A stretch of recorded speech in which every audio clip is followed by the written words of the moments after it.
Hi everyone, my name is Siamak Paulson, and you are watching another episode of my podcast. This morning in Brisbane, Australia, I have a very special guest, Dr. Andrew Lees, is Hi. here with me. Pleasure to have you here, Andrew. Pleasure to be here. Yeah, thank you for the invitation. No worries. I guess you've been traveling around Australia and New Zealand last few days and still continue. Maybe just tell us a little bit about this trip this time. And then my question is actually about your career. So we want our audience to get to know you a little bit better. So just give us a bit of background about yourself, your career. Where did you start and how did you end up in what you do today as your business and as your profession? Sure. Okay. So I studied civil and geotechnical engineering at University of Southampton. So I did a degree in civil engineering and then a PhD in geotechnical engineering in the field of soil structure interaction of temporary roadways. So my main skill sets that I gained there were finite element analysis and centrifuge modeling. Then after graduating off the PhDs, I used those skills in consultancy. So I worked for 4 years for a consultancy called Mouchel, which eventually became part of WSP, based in Surrey in England. 4 years doing geotechnical consulting, particularly with finite element modeling. Then in 2004, moved to Cyprus permanently from the UK. Okay. Just because my wife is from Cyprus, she wanted to move to paradise, she called it. So that's beautiful what we place. did. Yeah, it's nice to live on a holiday island, certainly. Yes. The job that I could do there, that most suited me was an academic job. So I spent 12 years in academia teaching soil mechanics and geotechnical engineering, as well as doing research. But at the same time, I set up a consultancy called GeoFem to do geotechnical finite element modeling, as the name suggests. Using my area of expertise to do ground movement analyses and the soil structure interaction analyses. That continues to this day and has actually expanded more recently into satellite remote sensing, which is something we might get onto later on. So the use of satellite technology for geotechnical applications to do monitoring. And then the geofem work and the geotechnical finite element analysis led to my involvement with Tensar. So Tensar came to me initially because they wanted to develop a way to model mechanical stabilization by geogrids in FEA, a method that didn't exist at the time, but they could see that their clients were increasingly using finite element analysis programs, and they needed a way to incorporate the effect of mechanical stabilization in those analyses. So I developed techniques to measure, characterize, and simulate mechanical stabilization. That then led to the development of various design methods that are used in the design of Tensar applications. So I ended up having a full-time involvement. So for about 10 years, I've been working with Tensar as well as having the GeoFem company. So to answer your original question about why I'm here in Australia and New Zealand, I've been here for at least a couple of weeks, actually, going to some conferences such as the Large Landslides Conference in Queenstown in New Zealand, and visiting various clients and consultants, both for GeoFem and for Tensar. So it's about my 5th trip over to Australia. Always enjoy my trips over here. It's a fabulous country. Great people, great culture, great weather most of the time. Really, really nice cities to visit. That's excellent. So what I'm going to ask you next, Andrew, is so you've spent lots of time on finite element analysis, essentially dealing with computer mathematical systems, calculations, modeling. I guess we try to model the ground behavior into these softwares and analytical calculations and try to get outcomes that are then can be applicable to the ground condition. Have you had any surprises? Have you had any examples of these things not necessarily matching in some way? Where the model doesn't quite match reality. Exactly. That happens a lot. I mean, there is a danger if you only work with numerical models, is that you get a very idealized view of how the ground behaves. Yeah. So hopefully I've never fallen into that trap. I mean, when I was learning about FEA during my PhD, I was doing physical modeling at the same time to validate those models, and I think that was a good grounding in the technique. Yep. So that's why validation of ground models is always so important, because the ground is full of surprises. It's a natural material. It's undergone millions of years of processes to get to where it is today. So yes, there are many surprises. So I hope I've done things the right way around and not produced an FEA model with a prediction and then had a nasty surprise and got into trouble with it. I think I've always managed to follow the correct practices of validation, which is so important. But I can think of one particular example where, it was a big surprise about how the ground behaved. This was an embankment dam it's called Aldenham Dam in just north of London, near Watford. It's about 100-year-old clay fill embankment dam. So reservoir on one side, a grassed slope on the downstream side, and then on the lower part there's a woodland. So it's part of a park now, a recreation area. But one area of this dam was suffering excessive settlements of the wing wall, and there was a real danger of losing freeboard. So we undertook a ground investigation and installed instrumentation. So we installed inclinometers to check the stability of this of the downstream slope of the embankment, and to try to identify the cause so that we could design remedial measures or stabilization measures. And I remember that was in about 2001 that we installed that instrumentation. When the data started to come in, we could clearly identify a slip surface through the downstream slope of the embankment on the upper part. But when we looked at the movements, we just thought we were getting something wrong, because every summer the slip surface was moving, and then in the winter it would stabilize, even sometimes slightly reverse. And we thought, are we interpreting this data correctly? Have we got something wrong in the calibration? Is it all back to front? And it happened again and again. In the summer of 2002 it moved, and then I remember 2003 was a particularly hot summer, like a record-breaking summer in England. And we had the biggest movement of all in the hottest, driest summer on record. So somehow I had to simulate this in numerical analysis to reproduce this so that we could understand the mechanism. So what we eventually worked out was that because there were trees on the lower part of the slope, they were providing toe support to this slip failure higher up. So in the summer, when there was a highest moisture deficit, the trees would take all the moisture out of the ground, and you'd get the maximum amount of shrinkage, which meant that the toe restraint was lost and the slope would move because you still have the reservoir. So you're getting recharge of the pore water in the upper part of the slope, so that wasn't drying out. So that's why the slope was moving. And then in the winter, when the toe swelled, it didn't have enough. It wasn't able to push the slope back up again, so you tended to get this ratcheting effect, where in the winter it would move out, and then in the summer it would move down, and in the winter it would move out. So that was a mechanism we just had never come across before, but we managed to recreate it in numerical models. We published that work, and since then I have heard about a number of other examples, particularly on railway embankments where you have trees on the lower part of the slope, and it is a mechanism that does occur quite often. So big surprise, managed eventually to recreate that using geotechnical models.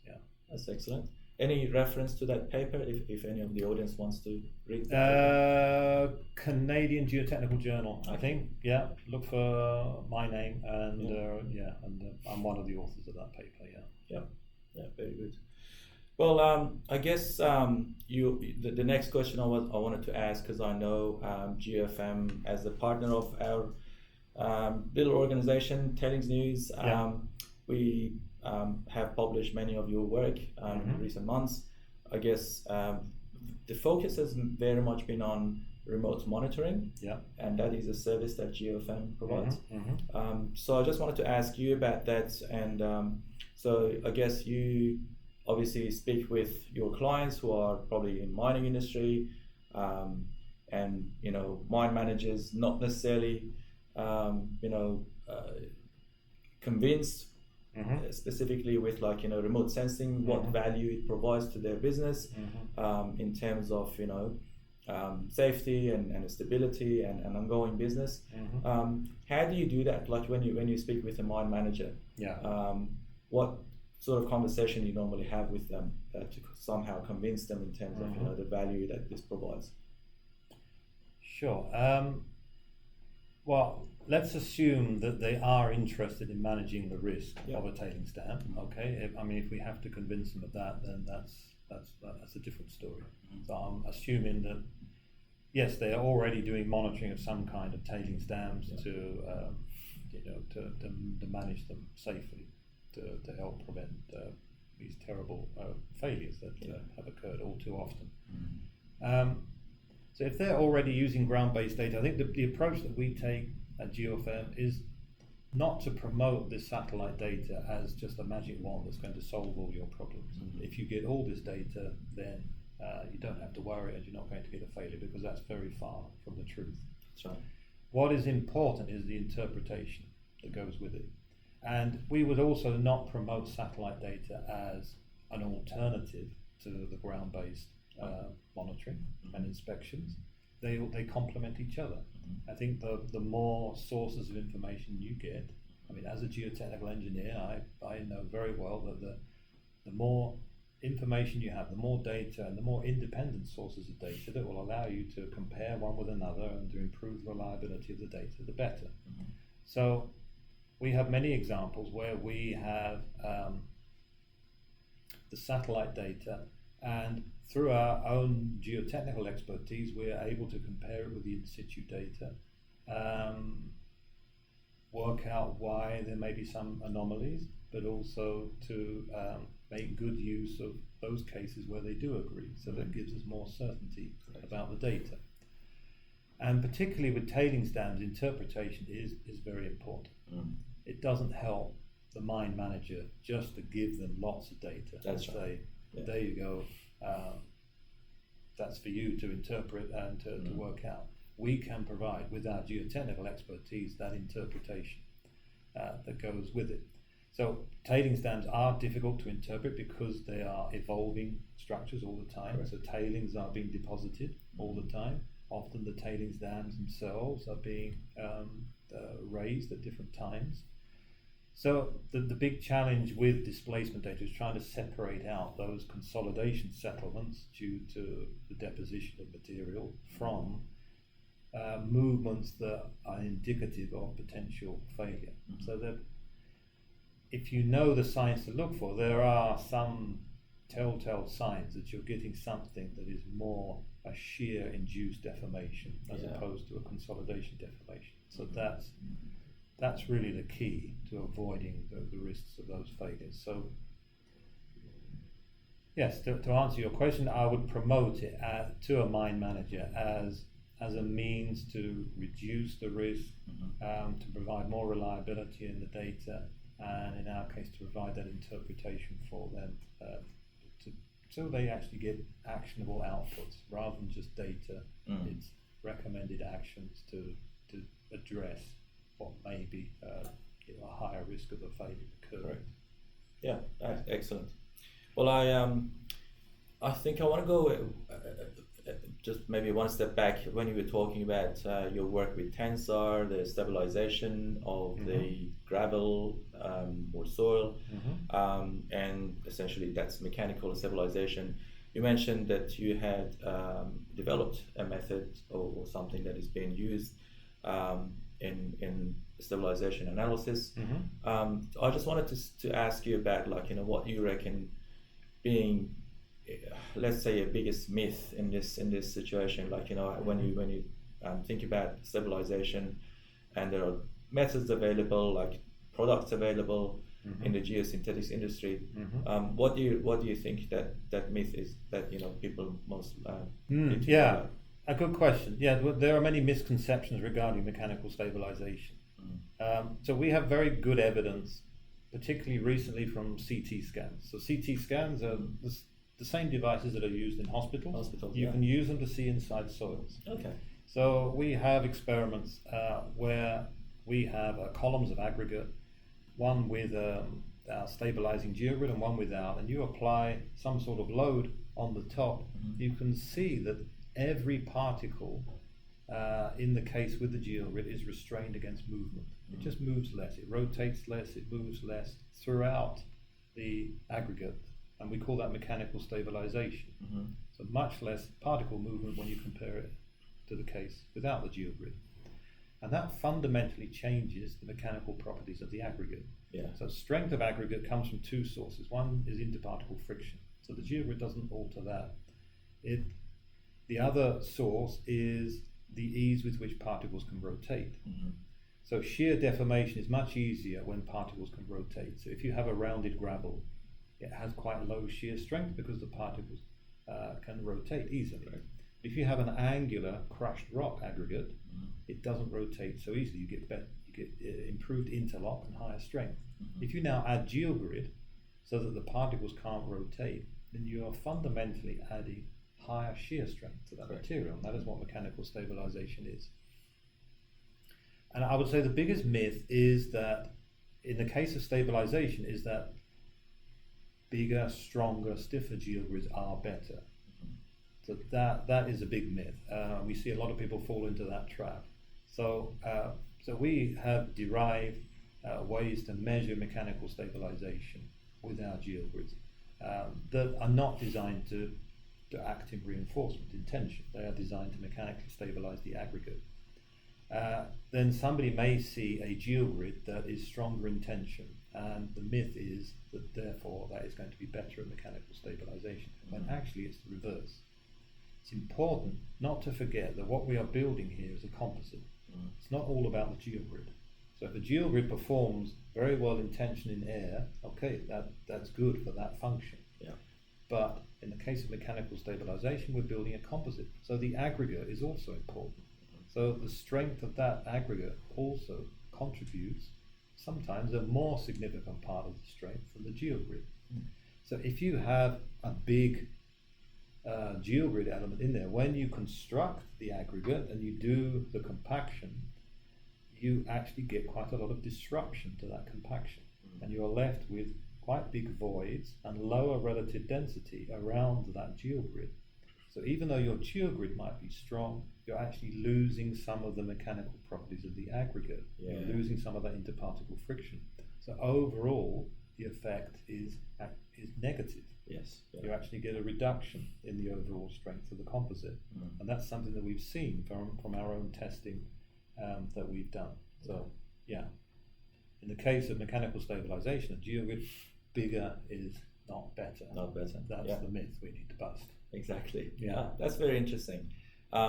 Just reminded me about the chat I had with Mike Dobie on this podcast actually. And he talks about misuse of geogrids or reinforcement geogrids, and that's very interesting. So as my final question, Andrew, and this is what I ask every guest I have on this podcast, we talked about your career, and in my opinion very interesting. Like you come from UK with academic background and working academia in Cyprus, and then having your own business GeoFam, also working closely with Tensar.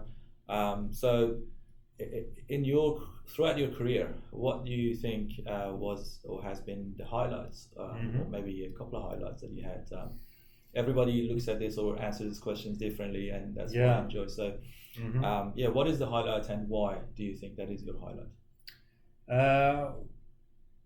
Well, my career has been about developing and applying the latest technology in the field of geotechnical engineering. So I get the greatest satisfaction when applying those and ideally applying multiple aspects of the technology that I work in. So there is one particular case that always resonates with me. It was the construction of a new highway embankment at Rob Royston, Glasgow in Scotland. The challenge there was to build an embankment over soft ground, so peat, which has high compressibility, and you get high settlements. But what was the particular challenge on this project was that the peat was very variable. In fact, there were peat pockets. So in some areas you had peat, in some areas you didn't. So in some areas you'd get very high settlements, in other areas you wouldn't. So that is a recipe for real problems, because you're going to get differential settlement. The only thing worse than settlement is differential settlement. Correct. So if you're constructing a highway and you've got some areas settling more than others, you're going to have an uneven ride and you're going to have cracking in the pavement. So the original proposal to deal with that was to do deep ground improvement, just to improve the whole area, even though the peat was only in isolated areas. But the problem is you just didn't know where they were going to be. And that was going to cost a lot of money. So the first bit of technology was from, and in the geosynthetic space, was a basal mattress from Tensile, their stratum solution, which is a higher strength raft of aggregate contained in these cells that impart a little bit of tensile strength to the aggregate, because you get a hoop stress effect. So that evens out differential settlement. So that was proposed as a solution. And the client was interested because they had used it on another embankment several years before, but they wanted to be convinced. So then I was able to use my expertise in finite element analysis to develop a way to model that basal mattress solution and to model the ground conditions and the embankment construction and to predict differential settlement under a number of different geological scenarios, because the conditions were very uncertain. But we were able to demonstrate under a range of geological conditions that the differential settlements were within acceptable limits. So the embankment was constructed with this basal mattress solution, saving Glasgow City Council £500,000 over the deep ground improvement solution. So a lot of satisfaction from that. During construction, we needed to monitor the settlements because there was a lot of uncertainty in the ground conditions. So we had hydrostatic profile gauges in several locations measuring the settlement profile on different sections along the embankment. They were working, most of them during construction, but as often happens with instrumentation during construction, they gradually got destroyed or malfunctioned. And when the embankment construction was complete, we were left with no means of measuring the settlement except going out and surveying, which was going to be expensive. So then we were able to bring in my third area of technological expertise, which is satellite remote sensing. Yes. We were able to monitor the settlement of the embankment for a year following construction to get the settlement profile along the whole 400-meter long embankment using satellite data, and we were able to compare those with the finite element analysis predictions and to show that they were within the range of scenarios that we predicted, so we weren't going to need the mitigation measures to deal with the excessive settlement. So in one project, all three of these main areas of technology that I'm involved in could be applied, and I visited the site late last year for the first time in several years, and as a civil engineer that really gives you satisfaction. That's why you do this work, to go and see what you're involved in constructed and being used by the members of the community in that area. So that one, I think, by some way, the one that I'm most proud of. Great, excellent. And do you have any reference, any paper that's been developed out of this? There is a conference paper. I can't recall the where exactly at the moment, but if you search for Rob Royston and you search for my name, it should come up. You should find something. For sure, absolutely. No, it's great. I guess yeah, like you said, when you get a chance to go back and look at what you did years and years ago, like I was walking around the dam doing an inspection, and just realized I actually this is quite familiar, this particular area, and I found a Casa Grande piezometer that I was part of the team who installed it like Right. 16 years ago.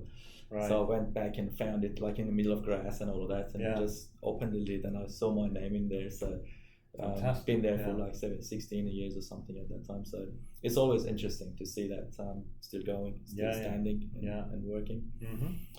Excellent. Very good. And really appreciate your time, Andrew. No, it's been a pleasure. Early morning having this chat with me, and I'm pretty sure my audience also enjoyed this conversation. Yeah, I hope so. Very good. And we catch you up in our next episode. Until then, goodbye. Yep. Bye-bye, everyone. Thanks.